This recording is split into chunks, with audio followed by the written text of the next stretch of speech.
नमस्कार, मैं हूं प्रशांत और ये कार्यक्रम है ये फिल्म नहीं आसान, जहां मैं फिल्मों से जुड़े लोगों की जिंदगी के उतार चढ़ाव के बारे में बताता हूं, उनकी कामयाबी नाकामयाबी के बारे में बताता हूं। और आज जिस सितारे से मैं आपको मिलाने वाला हूं, उनको एक जमाने में लोग हीरो नंबर 1 के नाम से जानते थे। वो जमीन से उठे और अर्श पर पहुंचे और फिर एक उन्होंने नाकामयाबी का ऐसा दौर देखा जो शायद कोई भी सितारा देखना ना चाहता हो। मैं बात कर रहा हूं 90 के दशक के हीरो नंबर 1 की। आप समझ ही गए होंगे मैं किसकी बात कर रहा हूं, तो उनसे मिलते हैं बस थोड़ी सी देर में।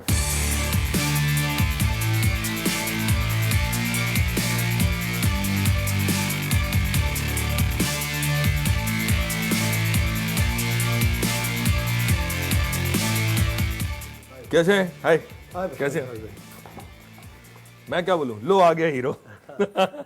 आ गया हीरो। गोविंदा की मैं बात कर रहा था, लेकिन मैं सबसे पहले आपसे पूछना चाहूंगा, मैं ऐसे पोस्टर पे पढ़ रहा था, फाइल ऑफ अभिनय चक्रा। आ गया हीरो। फाइल ऑफ अभिनय चक्रा का क्या मतलब? थॉट ये है कि we all start from zero, take a right decision, be a hero. वही है ये थॉट। मैं इसमें पुलिस की भूमिका निभा रहा हूँ और राइट डिसीजन लेता हूँ और उस तरह से फिर स्टोरी चलने लगती है। पक्का गोविंदा छाप सिनेमा है। गोविंदा साथ में होम प्रोडक्शन के साथ आने की क्या जरूरत थी? मेरी पत्नी ने मुझसे बहुत अच्छा कहा कि वो कह रही थी कि जो फिल्म आप चाह रहे हो वो आप मिल नहीं रही है, और जो मिल रही है वो आप एक्सेप्ट नहीं कर रहे हो। तो ऐसा बहुत साल चलता रहेगा ना, तो फिर ये करियर ही ख़त्म हो जाएगा ना। तो what we have to do, जो मिल रहा है हम उन्हें एक्सेप्ट करें और मजबूत हो जाए, इस हाल में आ जाए कि हम फिल्म प्रोड्यूस कर पाए। बट बीवी अच्छी प्रोड्यूसर हो सकती है। बहुत मजा आया उस दिन के, उन्होंने जीन्स पहनी हुई थी, उन्होंने यहाँ से टेयर थी, यू नो। तो मैंने कहा कि ये क्या पहना हुआ है, तो कहती ये तो प्रोडक्शन के वजह से हुआ। आपने बात की गोविंदा छाप सिनेमा, ठीक है, बट मैं तो कहता हूँ गोविंदा छाप सिनेमा तो आज भी है। गोविंदा उसमें ना हो, बट गोविंदा छाप सिनेमा तो आज भी है। अगर आप देखें तो आपका सिनेमा, साउथ का सिनेमा जो अब डब होके चैनल्स पे दिखता है, फिर साउथ का रीमेक होके बॉलीवुड में दिखता है।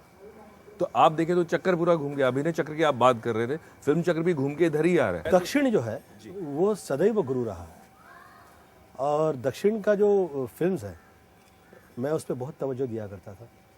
मेरा नाम गोविंदा दक्षिण का ही है।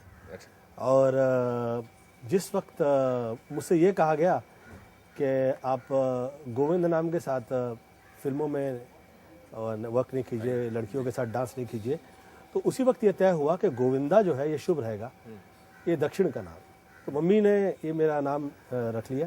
आदरणीय शशि प्रभु जी है, उन्होंने साथ में ये सहायता की। हम लोग एस्ट्रोलॉजी, न्यूमरोलॉजी और ये सब चीज़ें किया करते थे, तब हम पे हंसा करते थे लोग। अभी भी करते हैं? मैं तो कभी नहीं स्टॉप करता, लेकिन बहुत से लोगों को शायद अच्छा भी नहीं लगता हो। हाँ, रिएक्ट करते हैं। मैं ऐसे लोगों की तरफ नज़रअंदाज करता हूँ। मुझे आदरणीय दिलीप साहब जी ने कहा कि गोविंद, तुम्हें कितने तकलीफ रही है या कष्ट रहा है, उसमें किसी का भी इंटरेस्ट नहीं है। वो तो सिर्फ यही देखने वाले हैं, क्या तुम टाइम पे पहुंचे, क्या ये वर्क हो रहा है, ये सही है। तो you should be doing now comedy films. तो वो नर्व्स पे, बॉडी पे वो उस तरह की तकलीफ ना आए। तो वो कहते हैं जैसे आंवले का खाया और बुजुर्गों का ही कभी गलत नहीं होता। तो वही हुआ। उसके बाद ये 14 साल जो है सुपरहिट फिल्में आती रही हैं। आप कह रहे थे कि दिलीप साहब ने कहा कि जो आपने क्या भोगा, क्या किया, वो कोई सुनना नहीं चाहता। पर मैं आपको बता दूं, ये हमारा शो का नाम है ये फिल्म नहीं आसान। हम वही सुनना चाहते हैं, आपने क्या भोगा, क्योंकि वो उन तक पहुंचना इसलिए ज़रूरी है कि उनको लगता है कि बहुत आसान है यार। 5 स्टार होटल में सोता है, 7 स्टार होटल में सोता है, 50 नौकर आजू बाजू होते हैं, काम करने वाले लोग होते हैं। तो मैं आपसे सबसे पहले ये जानना चाहूँगा, वो वक्त ज़्यादा मुश्किल था जब आप जीरो से हीरो बने? मुझे तो लगता है कि 5 स्टार होटल में जल्दी से सो ही नहीं पाता आदमी। बहुत टफ है। 7 स्टार में तो सालों हो गए। मैं 25 साल सोया ही नहीं।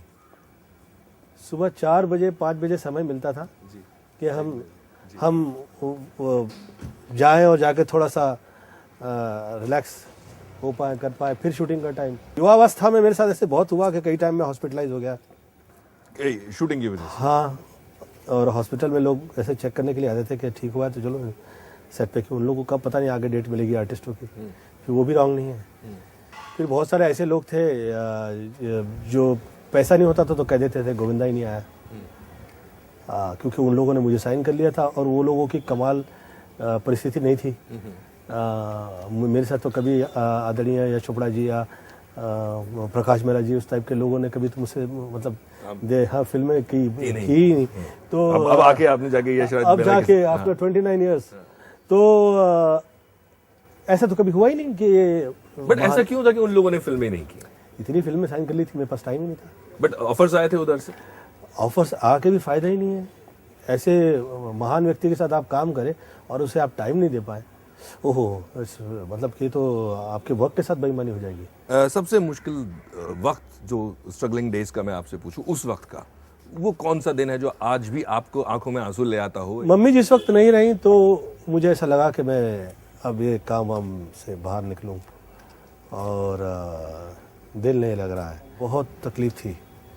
और मैं लोग जाके शूटिंग में कॉमेडी करने में पड़ता था मुझे, और मैं घर में ट्रेजेडी है आपको? वहाँ से जाके थोड़ा सा रो के वापस आया, वापस आके फिर कॉमेडी शॉट देना, तो ये मेरे साथ चला। उस समय दौर ही था, तो फिर मैंने सोचा यार कि यार ये ऐसे ही है, keep working hard in life. ये हार्ड वर्क का यही है कि अभी आज फिल्म के प्रमोशन तो चल ही रहे हैं, साथ में अब अपने घर अपने गांव को भी आप याद कर रहे हैं। तो अब हम चल रहे हैं सीधा विरार, जहाँ पे एक साईं शाम होने वाली है, जहाँ पे गोविंदा जाके अपना शिरकत करेंगे। तो वहाँ चल के फिर हम और फिर बातें जो बाकी बातें वहाँ करेंगे। जी आइए।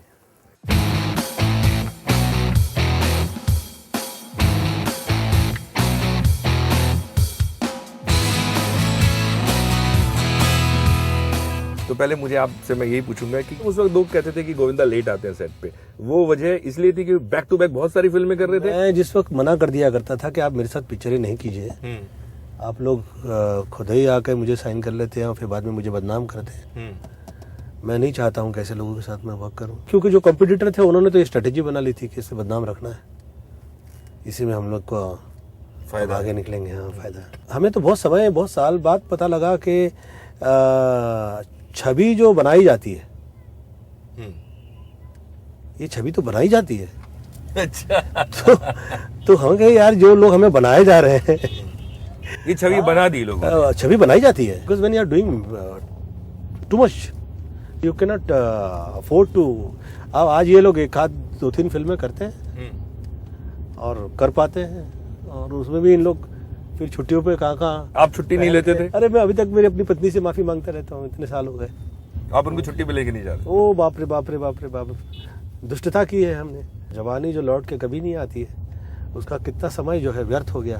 बट सबसे अच्छा बहाना या सबसे मजेदार बहाना आपको क्या लगा फाइनेंस ना करने का? क्योंकि लोग अजीब अजीब बहाने भी बनाते हैं, तो आपने कुछ ऐसा बहाना या आपने, क्योंकि आदमी को पता होता है कि सामने वाला झूठ बोल रहा है सच बोल रहा है। देखिए जिसके पैसे लग रहे हैं ना, उसकी ऐसा उसका ये आपका वक्त देख के आपके साथ बिहेव करना, ये उसका तो वैसा ही रहेगा। मेरा तो नहीं दिया गया, फाइनेंसिस में तो नहीं आया, नो बड़ी केम, क्योंकि मैं पॉलिटिक्स से निकला था तो कांग्रेस तो साथ नहीं देगी क्योंकि कांग्रेस से बाहर निकला हूँ।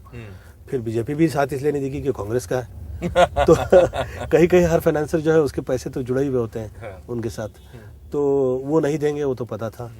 फिर मुझे काफ़ी मशहूर कर दिया गया था कि ये कम पढ़ा लिखा आदमी है, क्या कह देगा, क्या कर देगा, क्या इसका आप भरोसा नहीं कर सकते।